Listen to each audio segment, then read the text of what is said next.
The 1982-83 Wrestling All-Stars. The most iconic set in all of the wrestling card hobby. But did you know that several of the names represented on these glorious pieces of wrestling cardboard were actually hip-hop pioneers? Stick around and find out. You're not going to want to miss this.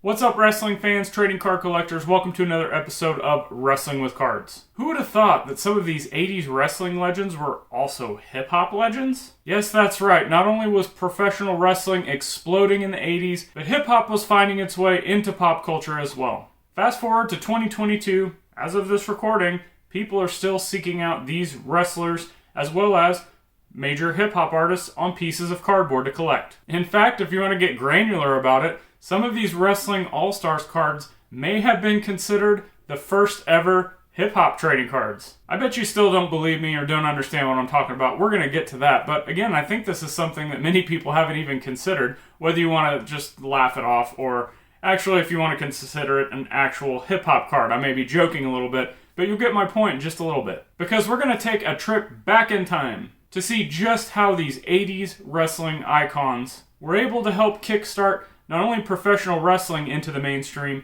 but also hip-hop, and also getting both of those genres into trading cards. What an unlikely combo, right? But first, before we get into that, you know I gotta get the plugs out of the way. Here are some ways that you can help show your support for this channel or any of the other content that I'm putting out. The first thing you can do, it's free, it's easy, you're already here, hit that subscribe button, and when you're done doing that, if you're liking this video so far or any of my past videos, give me a like. And please feel free to share this video or any of the other content that I put out, whether it's the podcast or just social media stuff. Please share that with everybody. Let's continue to grow this community, this viewer base, and just get the word out about wrestling cards and continue to push the wrestling card hobby forward. Podcasts?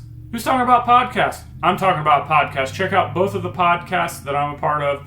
Wrestling with Cards, that's right, we've made a little bit of a comeback. I'm going to start putting out some more episodes of my solo podcast. It's available on all popular podcast platforms. All of the content going forward with the Wrestling with Cards podcast is not going to be featured on this channel and vice versa. It's going to be all original content over there.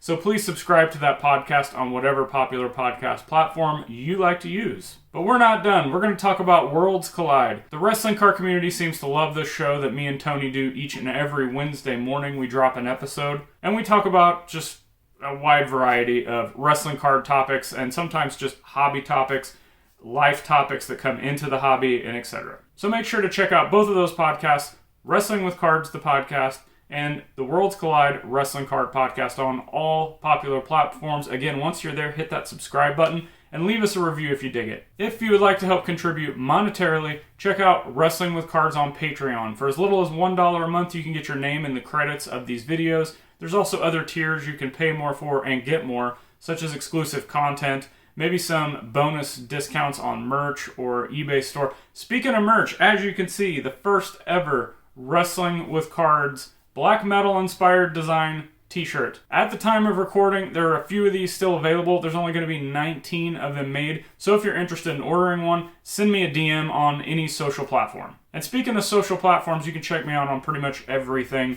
at Zhan Morning. Links in the show notes to all the stuff I'm talking about as well. I mentioned eBay. Check out my eBay store. It's called Beast Mode Collectibles, named after Marshawn Lynch, one of my favorite football players ever, especially his time in Buffalo. Bills Mafia. But there's a lot of good stuff in there. As you can see, I've got kind of a mess back here. I just got in a small lot, probably like 3,000 cards, and most all that stuff's wrestling, so I'm constantly adding sports cards, wrestling cards, any memorabilia sometimes, just any kind of collectible. And I usually try to price that stuff for relatively affordable and just kind of keep it moving. So if you're looking for some cheap stuff for your PC, trying to put some sets together, maybe you want some cards for the kids. You got to help the kids. The kids, it's all about the kids, right? $1.50 shipped cards on my store all day long. Go find something that they will enjoy. Not to mention I offer multiple discounts that are built into the store, free shipping, and plenty of other discounts up to 30% off on certain orders. So again, go check it out. Links in the show notes. And of course, buy me a coffee. There's links down there if you would like to send a donation to buy me a coffee. Those donations have been rolling in slowly, so hey, thank you. You're providing the fuel that I need to keep these videos going. So let's start off with our first Wrestling All-Stars hip-hop pioneer, Sheik Adnan Al-Kaisi. I'm the sheik, and that's not funny. I got my army a lot of money. If Gagne in my way, I'll make him crumble. He be sorry, I did the Restaurant Rumble. So here we have the Sheik in a super fresh outfit. An outfit with so much drip that I'm sure Seth Rollins would be envious. And in this video, we saw Sheik Adnan counting his stacks of cash, paying off one of the members of his crew, in this case, Bruiser Brody, and I'm sure he's going to take somebody out because that's what Bruiser Brody does. And I know he obviously has an accent when he speaks, but with his style and cadence, could we actually consider Sheik Adnan Al-Kaisi one of the first mumble rappers? Like artists such as Future, Lil Baby, Kodak Black? That's a thought. Next up, we've got Jerry Blackwell, otherwise known as MC Blackwell. I'm Jerry Blackwell, and I want to see. I want to get my hands on that pencil neck geek as I watch the EDF fumble. I'm gonna make my splash in the Wrestle Rock Rumble. Now, I would consider Mr. Blackwell as one of the pioneers of that country crossover hip-hop. You know, that modern day, what people call country music, which I don't want to get on a side tangent, but it's not really country.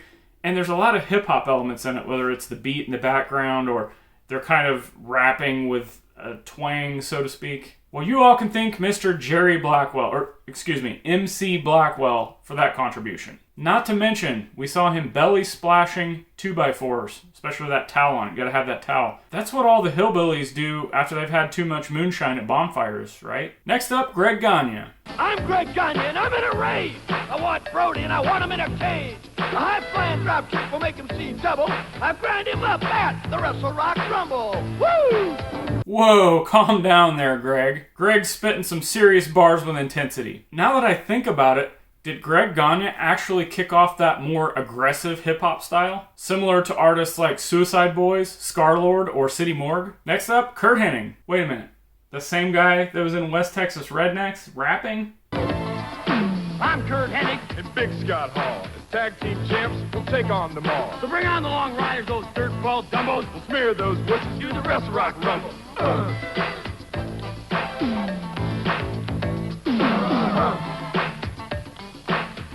Now, we also had an appearance from Scott Hall here, which was great to see, but because Kurt is the one that had the Wrestling All-Stars card, that's where we're focusing this. I would say Kurt was a big contributor to the hip-hop music video scene. He was at the pool, he had all the girls around him, and we have seen that exact kind of shot done in numerous hip-hop videos now. But I would also consider Kurt Hennig a bandwagon artist. He just goes where the money is. Whatever's popular, whatever genre's popping off, that's where he's going. The kind of guy that set the tone for hip-hop artists to start venturing out into other avenues of music. Maybe like a Kid Rock, or a Machine Gun Kelly, or in this case, Kurt himself with the West Texas Rednecks. There's only one thing that I hate, 'cause it's a bunch of crap. I hate rap. Next up, we've got Mr. Nick Bockwinkel. This is Nick Bockwinkel, and I've got a passion. I'll get the title back from the humanoid Hanson. I've got the brains, and I'm not humble. I'll take the belt back and do the Wrestle Rock Rumble. Now, to me, Mr. Bockwinkel's a little bit more of a lyricist. He's eloquent with his words, and he really makes you listen to what he has to say. Just like his wrestling promos. If you've never seen those, when you're done watching this video, make sure to just go check out on YouTube Nick Bockwinkel wrestling promos. You're gonna love it. But I mentioned he was eloquent with his words. I think maybe he paved the way for some lyricist-style hip-hop. You know, the guys that feel like they really have something to say and want to make you think about it. Tupac, Common, Jay-Z, just a few names that come to mind. Next up, we've got the main producer, I guess if you want to call it that, of this outfit, Vern Gagne. Just one last word from the former champ Vern, but give it a lot of thought to one more turn. There's some old scores that still give me trouble, and I'm starting to get the urge to do the Wrestle Rock Rumble. I'm not totally sure what kind of style Vern had. I did notice in this video Bruiser Brody no-selling him when he was attacking him. And maybe that's one of the reasons ultimately AWA went under. Vern just couldn't stop booking himself on top, even though he was like 100 years old. You know what though? Now that I think about it, maybe Vern is the kind of guy who laid the groundwork for some of these hip-hop artists that just can't give it up. The ones that just keep going no matter how old they are or how popular or not popular they are. They just keep playing shows and putting out music. You know, the artists who had like a one-hit wonder 30 years ago or were really popular a few years ago and then just kind of fell off. We salute you. And we salute you, Vern Gagne, and the rest of the AWA locker room and the Wrestling All-Stars for help not only pushing wrestling into pop culture in the mid-'80s, but also helping push hip-hop culture into what we have now. And also for giving us long-lasting memories in forms of cardboard that hopefully will be able to educate people on wrestling and hip-hop for years to come. People buying and selling and collecting these pieces of cardboard known as the Wrestling All-Stars. If you would like to hear more superstars from the AWA do their best with some beats and some rhymes, check out the link in the show notes where I've included the entire video of the 1986 Wrestle Rock Rumble.